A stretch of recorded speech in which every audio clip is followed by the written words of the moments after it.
Hey, and welcome to the tutoring show. I am your host, Sarah Lemire.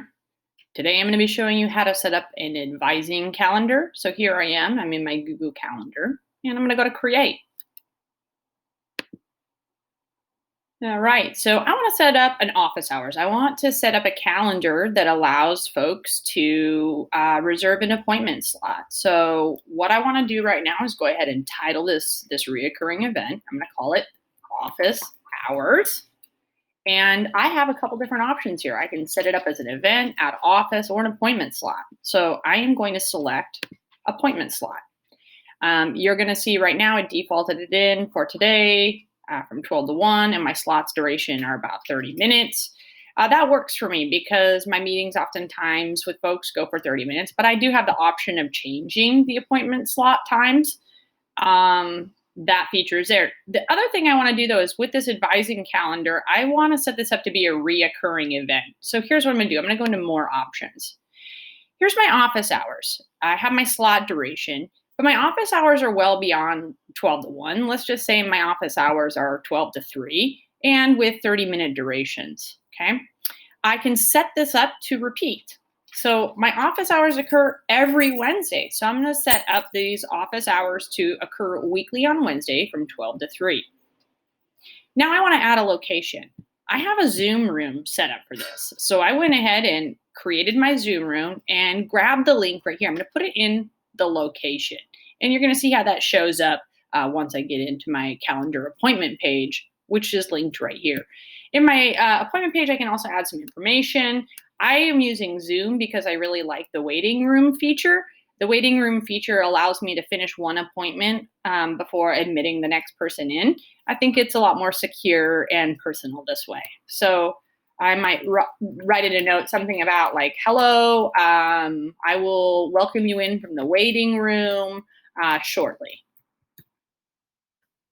And my next step is to simply save.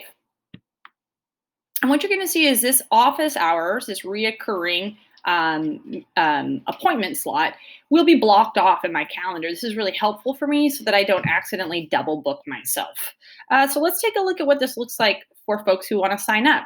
Well, your appointment page has its own default landing, and it's going to be different for whoever the user is. You'll see it's already going to pre-populate my meetings that I have this week.